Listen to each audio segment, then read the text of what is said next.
পৌরসভার চেয়ারম্যান দীপঙ্কর ভট্টাচার্য থেকে শুরু করে আইনপিটিসির সভাপতি কৌশিক দাস এবং বাদুড়িয়া প্রশাসনিক ব্লকের গ্রাম সভার জনপ্রতিনিধি থেকে শুরু করে পঞ্চায়েত সমিতি এবং অন্যান্য যে সমস্ত জনপ্রতিনিধি আছে সবাইকে আন্তরিকভাবে অভিনন্দন জানাই। সর্বোপরি কাটিহাট ব্লকের যে সমস্ত তৃণমূল কংগ্রেসের কর্মী সমর্থক এসছে আজকের এই অবস্থান বিক্ষোভে সমবেত হওয়ার জন্য আপনাদের কাছে আমি দলের তরফ থেকে আন্তরিকভাবে কৃতজ্ঞ। ইতিপূর্বে চেয়ারম্যান থেকে শুরু করে বনি থেকে শুরু করে আমাদের কাউন্সিলররা কৌশিকদা এবং অন্যান্য পূর্ববর্তী বক্তারা তাদের দীর্ঘ বক্তব্য রেখেছে। সময় সংক্ষিপ্ত একটু আগেই হাজার হবে। আমি আমার দীর্ঘ বক্তব্যের অবতারণা না করে আমি ঘটনার একটা ক্রোনোলজিক্যাল রেকর্ড আপনাদেরকে স্মরণ করাতে চাই।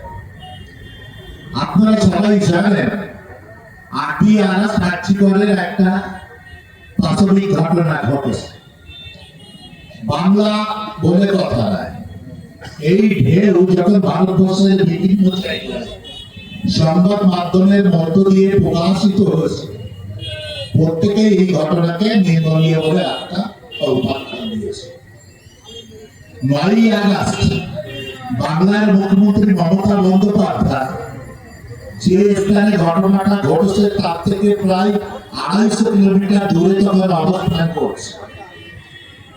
বাংলার একজন মানবিক মুখ্যমন্ত্রী হিসাবে তিনি সেই জায়গা থেকে ঘটনার ইন্টারভেনশন করেছেন।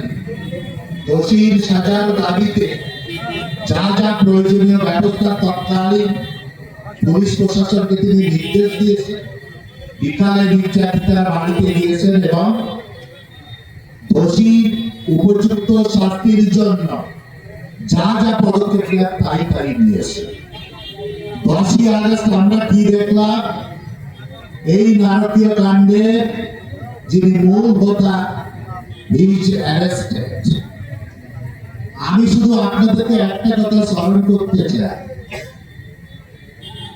রেপ, অ্যান্টিসোশ্যাল অ্যাক্টিভিটি এগুলো একটা বিচ্ছিন্ন ঘটনা।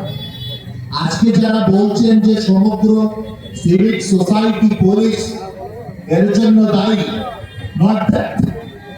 বাংলাতে হাজার হাজার সিভিক ভলেন্টিয়ার আছে। কোথায় একজন এরকম একটা অপরাধমূলক কাজ করলো, আমি প্রশাসনের জায়গায় দাঁড়িয়ে যদি নীরব দর্শকের ভূমিকা পালন করতাম, তখন আপনারা দাবি করতে পারতেন যে বাংলার মুখ্যমন্ত্রী পদত্যাগ চান। লেফটেন্যান্ট গভর্নমেন্টের আমলে আপনারা যারা আছে নিশ্চিত স্মরণে আছে আপনাদের ধানতলার ঘটনা, বানতলার ঘটনা, নেতাইয়ের ঘটনা, নন্দীগ্রামের ঘটনা, তাপসী মালিকের ইতিহাস আমরা ভুলে যাই। আজকের সুজন বাবুরা বড় বড় কথা বলছে, সেদিন বাংলার মুখ্যমন্ত্রীকে রাস্তায় নেমে একটা প্রতিবাদ করার জন্য এরকম কোন রেকর্ড আমাদের কাছে। আজকে বাংলার মুখ্যমন্ত্রী মমতা বন্দ্যোপাধ্যায় সগর্বে বলতে পারেন, অন্যের বিরুদ্ধে তিনি রিক্তকাণ্ডে ঘোষণা করতে পারেন যে এই ঘটনার প্রকৃত দোষীকে ফাঁসি চাই, সর্বোত্তম পানিশমেন্টের দাবি করছে। সর্বভারতীয় তৃণমূল কংগ্রেসের সাধারণ সম্পাদক অভিষেক বন্দ্যোপাধ্যায় আরো এক ধাপ এগিয়ে দিয়ে বলছেন এই ধরনের আসামিদের ডাইরেক্ট এনকাউন্টার করার দাবি আছে। এরপরে ছাত্র সমাজ পথে নেমেছে, দেশের নাগরিক সমাজ পথে নেমেছেন। মমতা বন্দ্যোপাধ্যায় কারোর কোন শান্তিপূর্ণ আন্দোলনকে ইন্টারফেয়ার করার চেষ্টা করে। বিগত 28 আগস্টের মঞ্চ থেকে তিনি দাবি রেখেছেন যে আমি ছাত্র সমাজের এই আন্দোলনকে আমি সমর্থন করি। এখনো পর্যন্ত সুপ্রিম কোর্টের ভার্ডিক্ট পাওয়ার পর তিনি ব্যক্ত করেছেন আমি তাদের বিরুদ্ধে কোন রকম কোন দৃষ্টান্তমূলক শাস্তি আমি দাবি রাখি বা চেষ্টা করি। তাহলে মমতা বন্দ্যোপাধ্যায় যখন মানুষের কাছে, নির্যাতিতার পরিবারের কাছে কথা দিলেন যে আমাকে রবিবার পর্যন্ত সময় দেওয়া হবে, আমি নেক্সট যে কাণ্ডটাকে আমি ধরে নেব। বিরোধী সংগঠকরা রাজ্যের মুখ্যমন্ত্রীর উপর মশলা রাখতে পারবেন, নির্যাতিতার পরিবারকে দিয়ে আপনারা হাইকোর্টে কেস ফাইল করাবেন। হাইকোর্ট সিবিআই তদন্তের দাবি, ভালো জিনিস। আপনারা রাস্তায় নামছেন, প্রদীপ মিছিল করছেন, মৌন মিছিল করছেন, আমার হাতে এনকোয়ারির কোনো পাওয়ার নেই। তাহলে আমার কাছে আপনারা কেন বিচার চাইছেন? বিচার তো চাইবেন সিবিআই এর কাছে।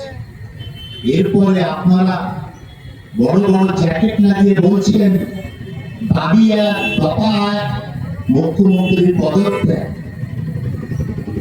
আপনারা তো বলতে পারছেন দাবি এক, দফা এক, প্রধানমন্ত্রীর পদত্যাগ। আসলে মুশকিলটা অন্য জায়গায়। আপনারা যারা ইলেকট্রনিক মিডিয়া ফলো করেন, প্রিন্টিং মিডিয়া ফলো করেন, বিগত 4 দিনে ইলেকট্রনিক্স নিউজ এবং মিডিয়া ফলো করুন, উত্তর আপনারা পেয়ে যাবেন। ভারতীয় জনতা পার্টি আসলে কি করতে চাইছে, আর ভারতীয় জনতা পার্টির সাথে একে হাতে হাত মিশিয়ে সুজন বাবু, অনিল বাবুরা কি করতে চাইছেন তার উত্তর আপনারা খুঁজে পেয়ে যাবেন। নির্যাতিতার পরিবার গত 2 দিন ধরে বলছে আমি কোন রাজনৈতিক দলকে সমর্থন করি না, আমি উপযুক্ত যিনি আসামি তার শাস্তি চাই। শাস্তির নাম করে কোন রাজনৈতিক দল তার পলিটিক্যাল বেনিফিট নিয়ে যাবে, আমি তাদের পক্ষে নয়। তিনি বলছেন সিবিআই সন্দীপ ঘোষকে বিগত 10 দিন ধরে 14 ঘন্টা এনকোয়ারি করার পর একটা মানুষের কাছ থেকে আর কি তথ্য পাওয়া আছে যেটাকে অ্যারেস্ট করা যাচ্ছে না। অভিষেক বন্দ্যোপাধ্যায় 28 আগস্টের মঞ্চ থেকে ডাইরেক্ট ডিক্লেয়ার করলেন যে সন্দীপ ঘোষ এই কেসের যদি সত্যি আসামি হয় তাকে কেন এখনো অ্যারেস্ট করা হচ্ছে না। আসলে ডালবে কুছ ডালা। সন্দীপ ঘোষকে যদি অ্যারেস্ট করা হয় তাহলে ভারতীয় জনতা পার্টি নির্যাতিতার বিচারটা কেবল মুখে মুখে বলতে হয় তাই বলছে, আসলে ওদের অধিকার ইচ্ছা মমতা বন্দ্যোপাধ্যায়ের চেয়ারটাকে দখল করা। সন্দীপ ঘোষ যদি অ্যারেস্ট হয়ে যায় তাহলে বাংলার মসনদে মমতা বন্দ্যোপাধ্যায় চেয়ারটা আন্দোলনের নাম করে দখল করা যাবে না।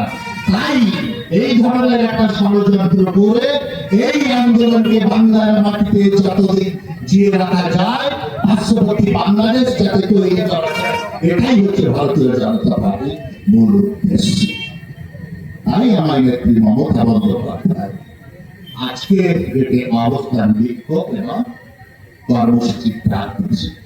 আমি শুধু আপনাদেরকে একটা জিনিস বলতে চাই, যে সমস্ত মেয়েটি ছাত্র সমাজ, যে সমস্ত মেয়েটি নাগরিক সমাজ নির্যাতিতার বিচারের নাম করে আসলে তারা তাদের ভিতরে একটা ভবিষ্যৎকে কামিয়াবি করার চেষ্টা করছে, তারা যদি বলতে পারে যতদিন নির্যাতিতার বিচার না পাবো আমরা আমাদের এই আন্দোলনকে জারি রাখবো।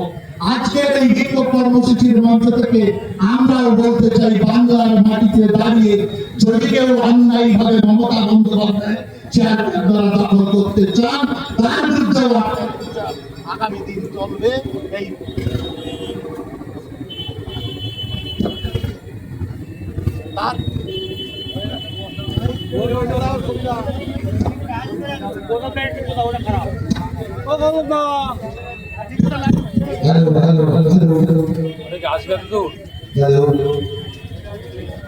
সুতরাং আপনাদেরকেও আগামী দিন এই বাদুড়িয়া ব্লকের মানুষদেরকে সদা সর্বদা প্রস্তুত থাকতে হবে। দল যে মুহূর্তে আমাদেরকে যে ধরনের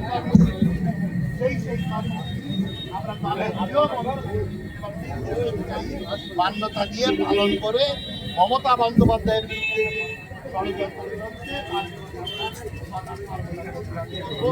এই বিশ্বাস, এই আশ্বাস রেখে সবাইকে জাতীয়তাবাদী তৈরি করে জয় হিন্দ, বন্দে মাতরম।